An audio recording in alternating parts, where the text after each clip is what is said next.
Hi guys, this is a tarot reading for Virgo, Ascendant, Moon, or Sun for the month of December. And it's a really intense spread, really intense grouping of cards. Okay, we're going to get into it right here pretty quick. I'm using the Gemini Tarot spread that I created. You can learn more about that by seeing my video that's specifically on that. And I'll include that in the description below. And this is going to be your ascendant here, the Nine of Swords, the much feared Nine of Swords. It's one of those cards of the Rider deck, right? Excuse me. So, yeah, let's just like kind of do a general overview of this to get started, right? I always start here at the Aries position when I'm doing these spreads. And so right off the bat, my eyes widened when four major arcanum in a row came out. That was incredible, just incredible to me. And then, the 13th card, which sums everything up, also a major arcanum. And then, to kind of add a cherry on top, we got strength making five major arcanum in a row when I came around to this final card, right? So, and then we've got two more major arcanum. So we've got 1, 2, 3, 4, 5, 6, 7, 8 out of 13 cards, major arcana. That means there are like big shifts ahead for you this month, big changes that you are unlikely to have too much control over or say in, or maybe so it will appear that way. And I mean, we always have some say in certain things, even these big kinds of things. But even if it's not a big change, it's just a lot of powerful energies surging in various different directions, sometimes complementary, sometimes not. So we'll get into that a bit. We've got one cups card here. Let's see, we've got 1, 2 pentacles cards, okay? We've got 2 swords cards, and I think that does it. So we're missing wands. So this is not a month to really like fight against things, or where you're going to necessarily have too much freedom, or you're not going to feel like you have too much freedom. And creativity and passion may be taking a back seat to your affairs this month. Not a big deal, it's just not there. It's just not present. Negatively, it may mean that your fire's out, so to speak, like your inner flame is kind of out. So be sure if you're feeling drained and lethargic and things like that, especially as we move into winter here in the northern hemisphere in general, like, just be sure to eat a lot of soups and be warm, and drink a lot of hot chocolate and tea, and I don't know, just your spicy foods are good too, generally speaking. And set aside some time to be creative and to stoke those fires and whatnot, because you got no wands here and we're moving into winter. Something to be aware of, not something to worry about. Okay, cool. So we'll start with this card.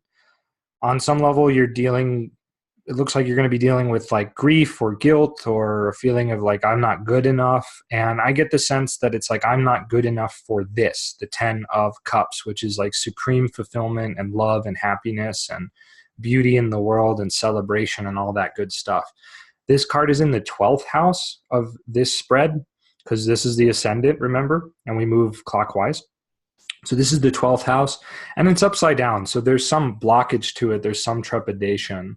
I kind of feel like the Hermit card is suggesting like a sort of a feeling of loneliness pervading things, and like contemplating this from afar of like, how do I get that? And these two cards together, like, am I good enough for this? Can I even make this happen? It seems so far away. And the funny thing is it is far away and it isn't, because it's the 12th house, and the 12th house is the end, but it's also it's a circle, so it's coming back around to the beginning. So it's a lot closer than you perhaps think, and it doesn't require so much hermit type contemplation and austerities and things like that. It's like becoming young again after feeling like an old curmudgeon or something like that. So really like a potential for a change of view. Now, this card is facing towards the Ace of Pentacles, which is the second house. So we're talking new financial opportunities. They're reversed, so it's maybe a little bit blocked, okay? But it's mostly going to be blocked by like this kind of fear sort of thing that we're talking about here, or guilt. It's like, how do I make this work? How do I make this work? And the thing is that it's not necessarily a matter of quote unquote making it work, because what was to say that it wasn't working to begin with? We've got these swords cards here, this one here, which is the 12th from the second, right? Kind of messing up the second. And we've got this swords card here aspecting that, right? So why do you think swords that it's not working? Who says it's not working? Let the seed take root and just flourish, and so on. The magician right after it and the high priestess aspecting it kind of give me a sense of like, there's the potential to manipulate things, to kind of hack into the computer program of reality and rewrite things. So we're talking magic, The magician's more likely to do it kind of frivolously and in a way that only benefits himself, whereas the high priestess is more likely to do it in a way that is like more of wisdom and the greater good and things like that. So, and she's the more feminine approach to magic, the more inward, like non-linear approach, whereas the magician's like, oh, I got to do all these rituals, I got to make these talismans, I got to like everything has to be perfect and I have to have all this stuff. The high priestess goes within and becomes receptive to what's already there. So there's kind of like, in a sense, two paths you can take. You can try to manipulate things, right, which I caution against, because most of the time that leads to black magic, which is magic that only benefits yourself. I would say 90% of our thoughts are sort of black magic in a sense, because a lot of us are only thinking about ourselves, which is why the world is such a fucked up place today. Sorry for another time. But whereas the priestess is like an influence of like wisdom and knowledge and stuff, but being upside down, I also kind of wonder if it's like an inversion of that, like taking it and using it for questionable means. So I think that's something to be weary of, or not weary of, but just think twice about doing that, please. Okay. If you decide you want to do that. We've got two, kind of returning to the first house here, right? We've got two powerful women cards aspecting, which would suggest like that there are maybe some women in your life that can help you and empower you. Seventh house is strength. So this could be the blossoming of like a new sense of like passion and freedom. It could mean encountering like a beautiful opportunity to work with someone, or even to get into a relationship. If you're already in a relationship, your partner is going to be someone who can really help you out, I think, as long as you let them in and stop trying to handle this all on your own, that type of a thing,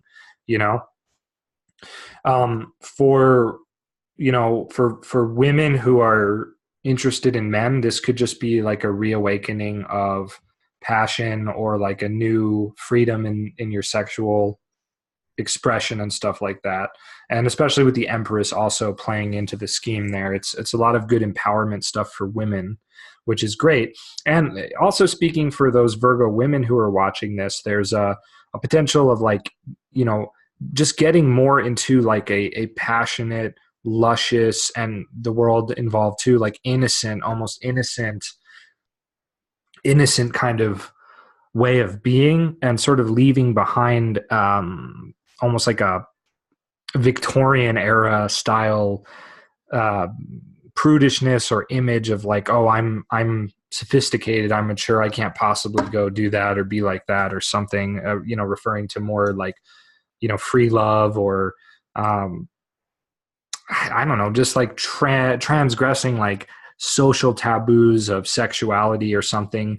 The priestess is upside down and these cards are right side up. So ultimately, if, this can apply to men too, of course, regardless of sexuality.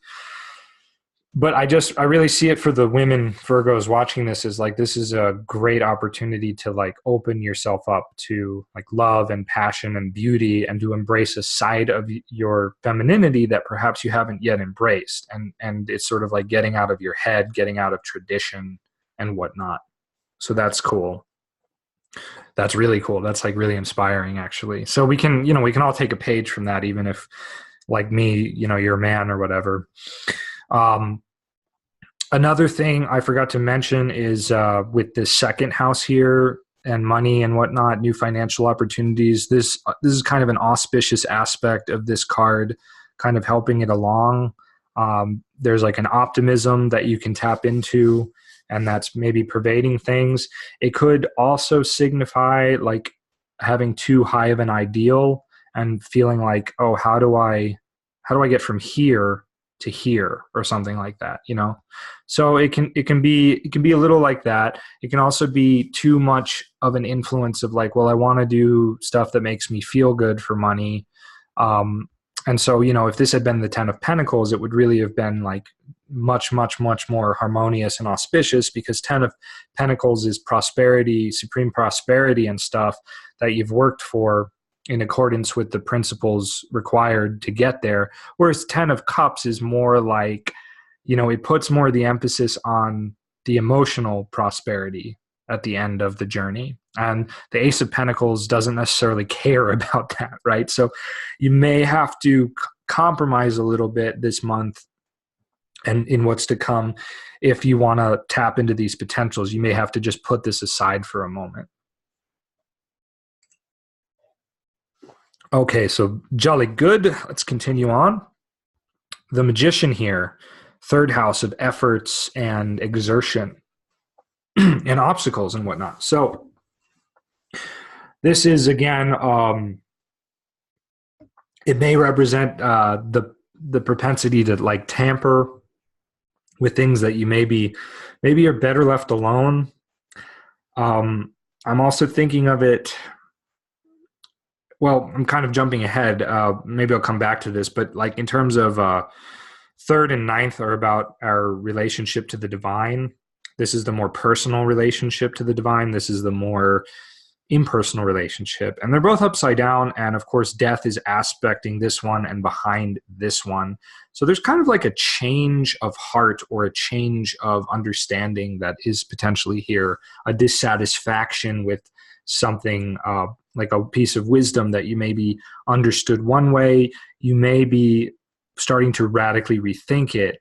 And there's also kind of like a maturity aspect here too, where the priestess is the next phase after the magician, and she's in a higher house, you know, a house that's above the horizon in astrology. So she is in a sense superior here to the magician. And so it may be like there's some maturity that's going to happen with regard to an understanding of wisdom and whatnot. We've also got the world aspecting both of these cards, indicating like a desire for ultimate perfection and fulfillment, right? So this is kind of like, in a sense, this is like the card of enlightenment, which is not to say that you're going to become enlightened, but it is to say that like this is motivating, perhaps one of the things motivating whatever doubts or changes are going on for you in this sort of situation. And, you know, then we've got death aspecting, like I said, and judgment. So everything's sort of coming up, and your ideas are going to be exposed in both directions, right? Or they're going to be exposed as either basically useful or not useful. And, you know, what are the things you've been telling yourself? That's going to be exposed, that's going to come up. And that may be difficult. It may be emotionally challenging as well. Because you might realize, oh, I've been lying to myself, or I thought this thing for years and I was totally wrong, or whatever. Now, this can also all apply to if you have a sibling or a person a neighbor or something like that, or an acquaintance. This may pertain to like those people too. Like they may be dealing with similar things. They may be, you know, kind of, their ninth house is judgment. So yeah, they, again, similar things like what do I really believe, and is it even really useful, and that kind of a thing. They might also be encountering some kind of relationship or something like that, because their seventh house is the priestess. Who knows? But just wanted to throw that in there. All right, next card is the Two of Pentacles. And I sort of skipped over this a bit when I talked about it aspecting the Ascendant. It's, again, some sort of trepidation or concern over money. It is in the fourth house of living, situation, home, and kind of the private sphere, personal life. So again, there's just a lot of like, how do I make money work? How do I get this to work? And possibly a lot of like skirting around issues regarding your home and being very passive. So I would kind of, I would discourage that in general. But it's at the same time, it's hard to say. Maybe not. Maybe I wouldn't discourage that. I don't know why I'm saying that. I think actually I would just discourage worrying about it is what I would say, because this card is aspecting this card. And I would, tap into whatever strength you have and whatever sort of, tap into the natural flow of existence, the Empress, like the raw forces of nature. And, the outcome here should be very auspicious. I think you've been trying to like make things happen or meddling too much in ways that haven't been helpful here. But if you just sort of like let things happen, then the result, the world coming after, should be, pretty great, pretty auspicious. How could it not be? How could it couldn't be better? That kind of a thing. Cool. So next we have, the world in the 5th house of power and creativity and whatnot. So it's just, wow, it's just really auspicious. That's really cool. 10 of Cups aspecting it. Even the Magician aspecting is auspicious, kind of like the beginning and the end, so to speak. The Fool and the Magician both can kind of pair with the world. So going from, the beginning to the end, full circle. It could also represent skipping steps in between. So that's also something to kind of like be aware of, look out for. You don't want to like skip crucial steps, but all in all, I think it's pretty auspicious. And also have the High Priestess aspecting it, bringing about like a synthesis of wisdom and fulfillment and growth and whatnot, things like that. Okay, 6th house. This is actually your 6th house, and even though it's like a lot of worry and stuff, it's actually in a sense positive for it to be like this, because this means that whatever obstacles, like major obstacles you may be encountering, and feelings of again not being good enough, they are purely in your head. I think they're purely mental. They're not real. They're not actually there. And, you got these individuals walking away from maybe a battle or something, or some kind of encounter, and this guy's just picking up the swords, and it's like, all right, whatever. I don't even know what the fuck just happened. So, cutting your losses and moving on, and that kind of a thing. So I think overall it's a good card there, and it's surrounded by 2 very auspicious cards, right? So it's not like whatever this little mess is, it's not a huge deal. It's not going to hold you back, obviously, with strength there and whatnot. Skipping around a little bit again, we've got, what's interesting is we've got 2 major arcana below the horizon, right? In the houses below the horizon.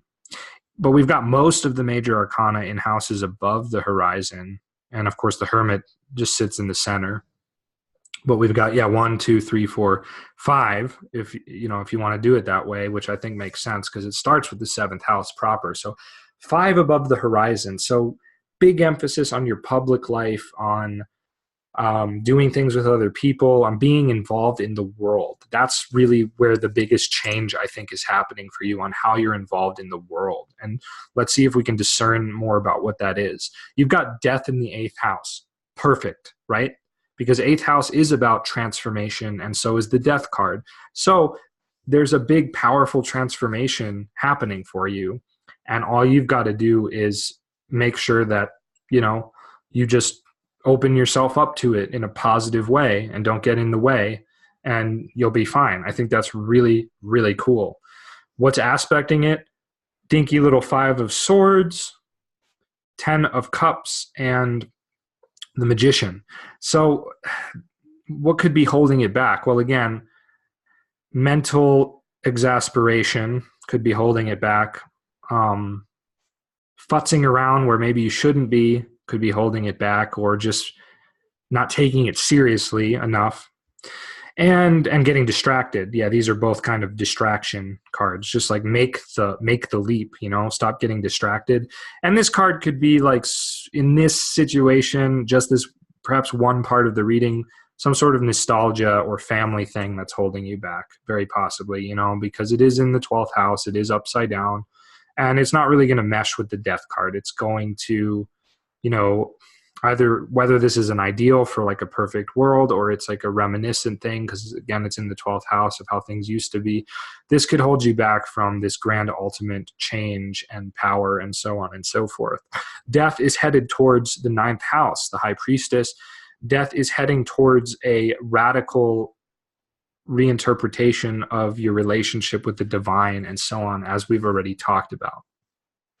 Empress in the 10th house, powerful for career. You know, you've got the opportunity to just be your own master and do things how you please. And because it's the Empress, not the Emperor, right, you don't have to be so linear about things. You don't have to be logical or rational about things, right? You just act in the way that you should act.